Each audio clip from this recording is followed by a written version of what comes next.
E aí nós vivemos aflitos, sofremos. Então, escolhas e possibilidade de mudar as escolhas. Exato. Isso. E a criança? Por que a criança sofre? É exatamente por isso, me lembrando também de Jesus que disse, a cada um segundo as suas obras. Se nós estamos vivenciando agora momentos difíceis, é porque plantamos isso. Então, nossas obras anteriores falam pelo nosso dia de hoje. A criança é um espírito antigo. A criança não é um espírito recém-criado que está começando a escrever uma nova história. Ela está escrevendo uma nova página no seu livro da vida. Então, vidas sucessivas, vidas anteriores, nós somos espíritos multimilenares. Só essa explicação e essa compreensão que nos possibilita entender os mecanismos da justiça divina. De outra maneira, nós vamos achar realmente que Deus é injusto. Mas vamos lembrar Einstein, que diz, Deus não joga dados. Então não joga dado assim as coisas aleatoriamente e vão acontecer de uma forma pelo acaso, né?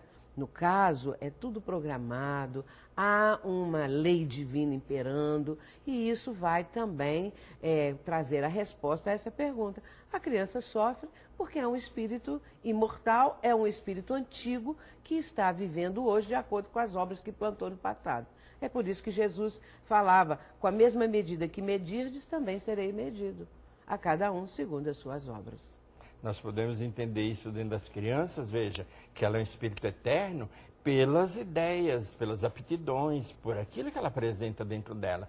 Por que que dentro de uma família, 2, 3 filhos, educado com o mesmo desvelo, o mesmo carinho, o mesmo amor, um chega e pega um gatinho e alisa, e acha uma gracinha, e acha bonitinho. O outro pega o rabo do gatinho e joga ele na parede. Entendeu? Ora, está mostrando ali as escolhas, está mostrando que tipo de espírito é. É a ideia dele, não é verdade? Como é que ele faz uma coisa dessa? Por que que a criança pega um brinquedo e olha e brinca e depois guarda? E o outro pega no mesmo dia e taca o martelo e quer saber o que que tem dentro? Não é só espírito investigativo. Não é só espírito investigativo. Não então, é só quando nós olharmos para uma criança, podemos indagar, né? Qual a idade espiritual dessa criança, não é? Porque às vezes o corpo é de pelas criança. suas tendências, mas... não é? Pelo que ela apresenta. E se a justiça de Deus é perfeita, por que morrem tantos inocentes? É o caso de perguntarmos, e são inocentes mesmo? Claro que, se a justiça divina é perfeita, aqueles que estão inseridos num contexto, na humanidade atual, nessas circunstâncias difíceis, e que vão, numa certa ocasião, morrerem num desastre coletivo, numa situação completamente, que a gente julga assim, né, dolorosa, e são realmente dolorosas muitas delas. Então, nesse caso, por que isso acontece? São inocentes? Nós temos que olhar o ontem. Nós estamos só olhando o hoje. O hoje é aquela pessoa, é aquele jovem, aquela criatura que tem muitos pendores bons, não é? Então, pode-se dizer assim, era uma pessoa maravilhosa, como é que passou por isso? Porque é um espírito antigo, traz do passado algum tipo de responsabilidade, de dívida, alguma coisa que tem que cumprir para que possa também caminhar para o alto, para a perfeição. Mas aí tem um detalhe também importantíssimo, é que em alguns casos, algumas pessoas que desencarnam de uma forma violenta, que sofrem por uma situação às vezes muito cruel, essas pessoas, elas podem não ser pessoas que estão com dívidas perante a justiça divina, elas podem ser pessoas que até pediram, espíritos que pediram para reencarnar numa prova dolorosa, para dar exemplo para os pais, para ser um chamamento dos pais para uma vida mais voltada para a fé, para o amor a Deus, para o respeito a Deus, respeito às leis divinas, para dar o exemplo. Então são pessoas que têm o sofrimento crédito. Nós vemos isso no cego de nascença, aquela passagem maravilhosa do Evangelho. Sim.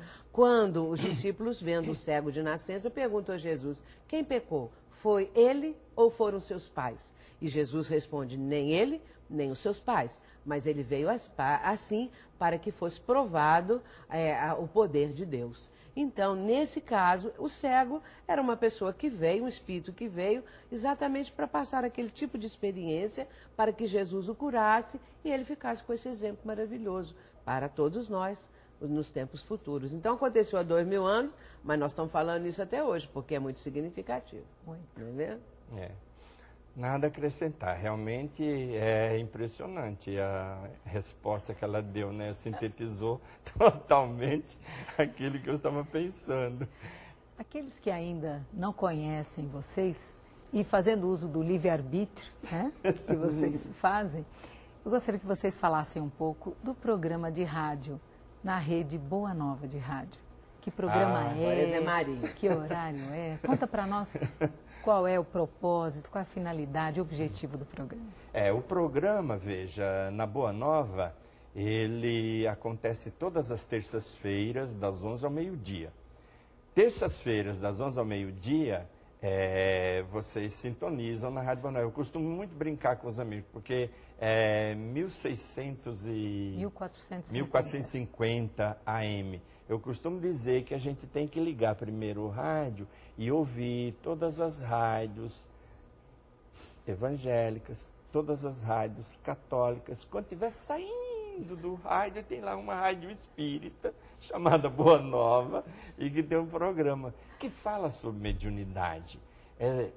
O título é exatamente um livro que a nossa irmã Sueli escreveu, Mediunidade, Caminho para Ser Feliz, para tirar a ideia muito divulgada de que mediunidade é uma tortura, de que mediunidade é uma coisa ruim, uma coisa má, que é isso que nós temos tentado tirar em todas as vezes que a gente é convidado a fazer algum programa, falar que a mediunidade é uma coisa muito boa, né? Então, das 11 ao meio-dia. E tem também, pode ligar na internet, www.radioboanova.com.br, e pela parabólica procurar a sintonia lá do canal do Boi, tem lá. Muito bom, então é uma renovada oportunidade, quem quiser continuar ouvindo vocês, né?